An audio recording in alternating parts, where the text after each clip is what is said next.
Por isso, irmãos, eu quero trazer uma advertência para você.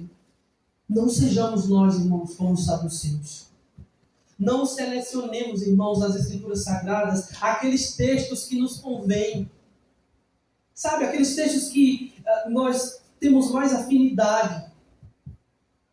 Não consideremos, meus irmãos, alguma parte das Escrituras mais relevante do que outra. Porque toda a Bíblia é palavra de Deus. Não apenas uma porção, não apenas uma parte dela, mas toda a Escritura é palavra do Senhor. Irmãos, as maiores heresias que foram criadas pelas pessoas, elas foram criadas por homens que interpretaram as Escrituras, isolando textos das Escrituras Sagradas, ou por homens que negavam parte das Escrituras Sagradas. Porque, meus irmãos, eles desconsideraram a harmonia que existe em todo o seu conteúdo. E nós também, irmãos, nós pecamos por falta de conhecimento. E por mais que eu e você não sejamos criadores de heresias, nós muitas vezes vivemos erros e ensinamos doutrinas erradas porque não conhecemos de verdade as Escrituras Sagradas. Ou porque nós nos fundamentamos em textos isolados das Escrituras. Por isso eu incentivo você a ler toda a palavra de Deus, para que você seja capaz, meu querido irmão, não só de identificar o erro, mas que você seja capaz de combater o erro que se levanta contra as Escrituras Sagradas e o Senhor, nosso Deus e sua igreja. Até aqui, então, irmãos, nós vimos que a ressurreição ela é ensinada nas Escrituras, por isso que nós devemos crer nela.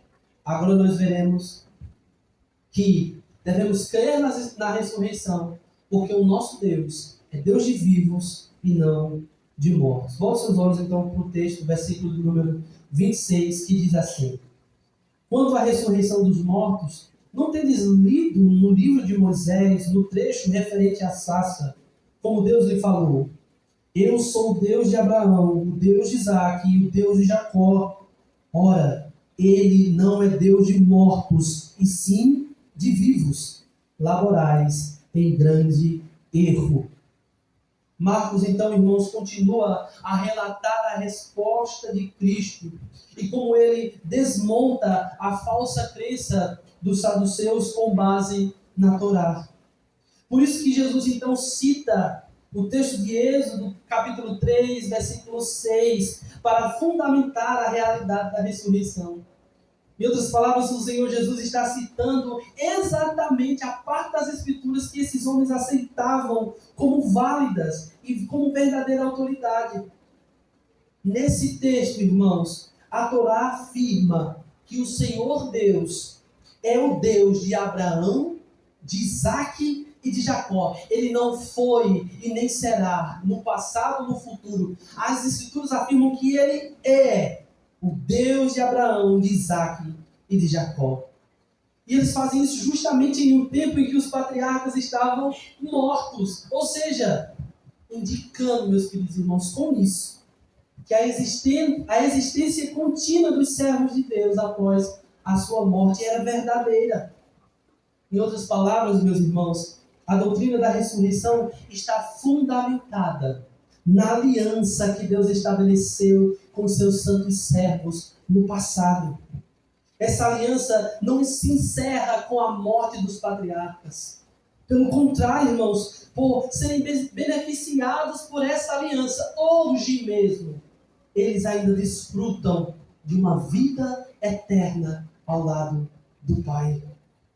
O próprio Jesus, meus queridos irmãos, interpreta esse texto dessa maneira, quando ele afirma: Deus é Deus de vivos e não de mortos. A conclusão é que os patriarcas continuam a desfrutar de um relacionamento pactual com Deus, mesmo após a sua morte, porque eles estão em uma aliança com o Senhor, nosso Deus. O que precisamos então, meus queridos irmãos, entender é que a morte nas Escrituras significa tanto a separação do elemento material do espiritual, mas também significa separação do homem com Deus.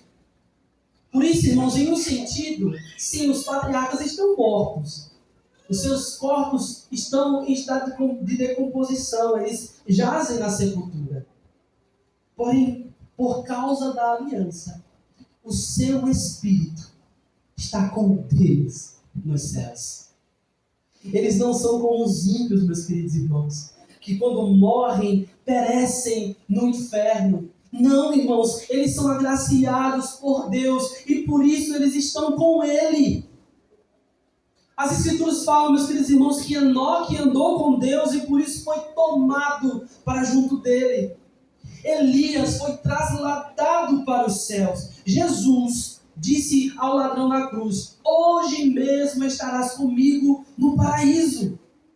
Paulo afirmou aos filipenses que o lucro de sua morte seria estar imediatamente na presença do Senhor e Salvador Jesus Cristo. Atos relata que Estevão foi recebido em sua morte pelo próprio Cristo. Sabe, irmãos, tudo isso indica que eles estão nos céus com Deus. Que esses homens estão aguardando o dia do retorno de Cristo Jesus, onde eles serão unidos aos seus corpos e adaptados, irmãos, para viverem as bem-aventuranças eternas ao lado do Senhor Jesus.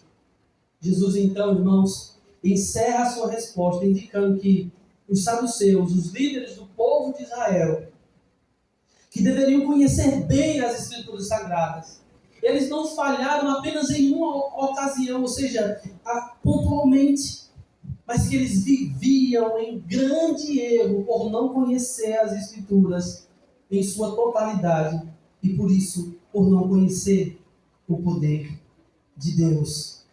Essa afirmação, então, meus queridos irmãos, do Senhor Jesus Cristo, que diz que eles laboravam em grande erro, ficou aparentemente sem resposta. E com isso, então, fica no ar que mais um grupo que se levantou para enganar e tentar pegar o Senhor Jesus em erro, falhou, fracassou terrivelmente. E com isso, então, Marcos ressalta a sabedoria superior do nosso Senhor Jesus.